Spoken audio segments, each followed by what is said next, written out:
What up? Hey, how you guys doing? So this time of year, are you thinking a lot about football, or is it still like, hey, I'm working out, but I'm still kind of like not quite there yet? Nah, it's here now. It's 2 weeks from training camp. Yeah, I don't really take my mind too far away from football. I feel like even throughout the off season, especially now, it's pretty much all eyes on this upcoming season. So I'm excited.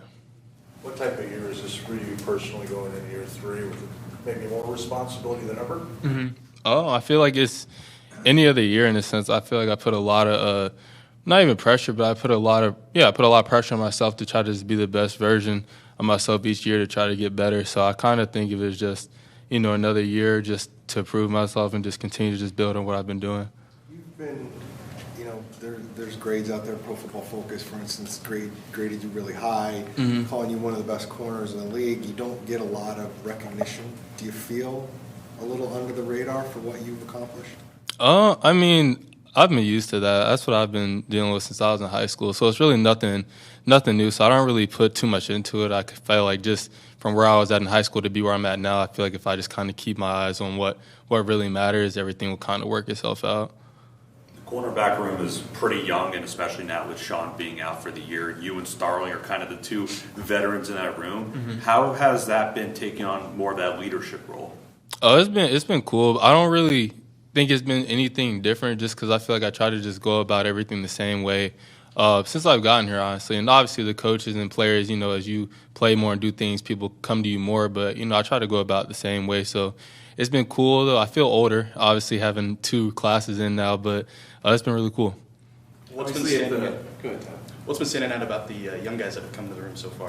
Everybody's willing to learn, and everybody's asking a lot of questions. Everybody's really trying to dive into the playbook and really understand it and really be able to have like a full grasp on it. So when they go in, that they're doing their thing. And I feel like we saw that in OTAs. I feel like from the 1s to the 2s to the 3s, there wasn't really a drop off, especially from just the execution of the calls and things like that.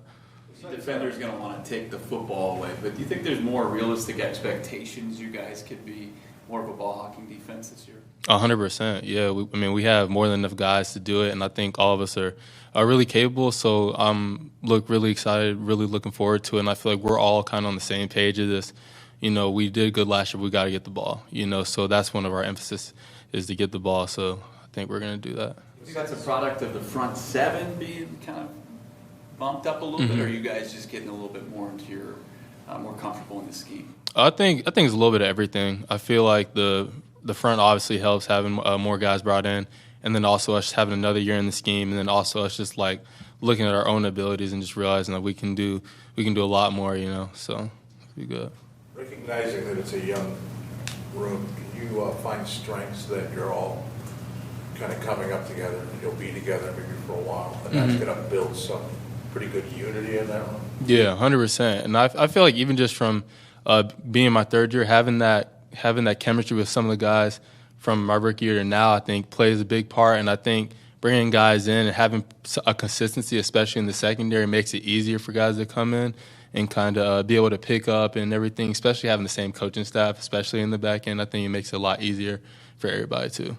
With assuming guys stay healthy, obviously injuries can change things, but when people are healthy, you feel pretty settled into that role that you have, slot, kind of moving around, not necessarily outside all the time because of the people. How do you look at what your role is or could be?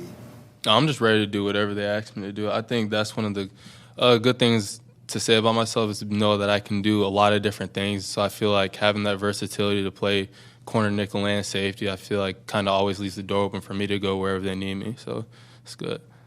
Everybody's talking about how big Marv got during this offseason. The NFL just posted more pictures of him. How do you think that benefits him going into this season playing a higher weight? Oh, really good. I think, again, it's a contested catch league, and so Marv having that size and adding onto the frame he already has with his natural skill set, I feel like it will continue to just allow him to just continue to get better and better and better. So I'm looking really forward to what him, Kyler, and the rest of the offense can do. What's your thoughts on Will Johnson and what he can bring, assuming he stays healthy and can play up to his potential? Yeah, I think the first thing that stands out is obviously just the football IQ part, and I feel like that was the thing we saw even in him in Michigan was just being able to be really instinctive and make plays on the ball. And so you take that and then you add his size and all those things, and just again a guy who's willing to learn. I think that's a really good mix to have to add to the room where we already have a lot of guys as well. So I feel good about him and everybody else in the room. I know that JG is not a fan of external factors Yeah. and having you guys avoid that. So there's a lot of talk on the outside about what expectations could be. But do you guys have internal expectations? I mean, the stuff that you think about, and how are you guys looking at this year? Yeah, I mean, I feel like you should always have goals, within your own team, your own rooms, things like that. Kind of allows you to stay focused. But yeah, I think we're all on the same page in that we just want to continue to just build off what we did from last year. I think we had a lot of really good moments from last year, especially comparing that to the year before. So I think if we just continue to just steadily grow, which I feel like we've been doing since we all gotten here, I think we'll be in a really good place. Cornerbacks are a tight young group. What does it say when you have two guys on safety who have been reliable and aren't going anywhere? How much do they help you guys? Oh, a bunch. Having really good safeties to play behind you makes it a lot easier at corner because it allows you to really trust your leverages, your techniques, and things like that. When when you're not playing with guys you don't necessarily trust in the back, and it makes it a little bit harder to really, trust it, because that corner, the biggest thing, you don't want to get beat deep, and so when you have safeties that are going to be over top when they're supposed to and things like that, and even make plays when they're not even supposed to be there, it also just allows yourself to play more free too.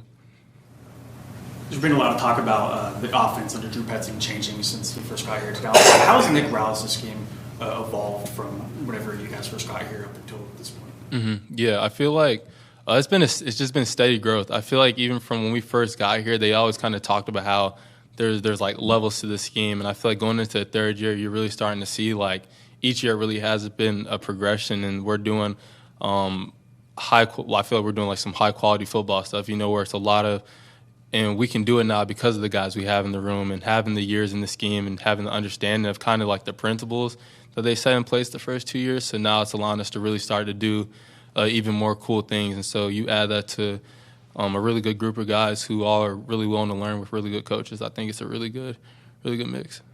Are you one of the more vocal guys among the cornerbacks specifically, or who holds that title? I don't want to say title, but talking about leadership, you seem to be a guy that a lot of people are pointing to right now. Who's the most vocal, and how vocal are you? I feel like I'm pretty vocal. I think I talk when I need to. I feel like I kind of just go about my stuff, just doing what I do, and I think guys kind of just watch how I operate and things like that. And then I think just in the room as a whole, I think everybody kind of feels it's an open room, and I think that's the cool part, is that it doesn't really feel like we have to wait for one person to say anything.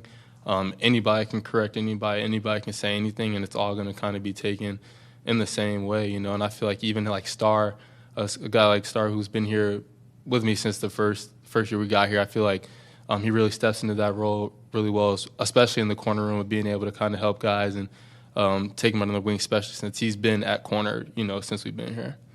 A lot of exciting pieces on your side of football, but outside of yourself, who are you maybe most excited to see perform in 2025 and could really break out? Yeah, I feel like, the whole secondary as a whole, I think, could be a really big breakout party, because when you think about the whole underrated thing, I feel like that's kind of one of the things that gets tagged here in Arizona. I think we have a lot of really, really good players here who showed it last year, and I think from seeing how OTAs and seeing how guys have been working out this offseason, I feel like going into this season, I think it's just going to continue to just be more another like coming out party, and allow more people to kind of figure out not only just the secondary, but just the Cardinals in general. I feel like this is going to be a big year for us to take that step to continue to just get into like the national spotlight, and guys really starting to pay attention to us.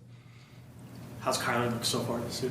It's been really good. A lot of us have been training here at the facility, and Kyler's one of them. So me and him, we work with Buddy a lot. At the same time, we actually lift together a lot too. So it's always good to be able to lift around him and kind of see how he operates, see how he moves, and things like that. And I think I feel really good about where we're going into this season. I think he's locked in.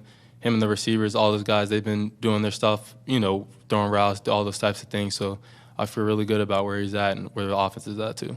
He He talked about being 2 years removed from his knee injury and expects like not to really think about it at all. Are you in the same kind of mind space? Yeah. And I feel like after the first year, having the off season to kind of get through and everything like that, and then getting through this past season, really only missing one game at the beginning of the year, that really built the confidence to where now it's kind of just, you're just playing ball. And obviously you have your maintenance stuff just because you still have surgery on it, but from a day-to-day, no, it's good to be able to just wake up and kind of just go on about my business. Thanks, Garrett. Thanks, guys.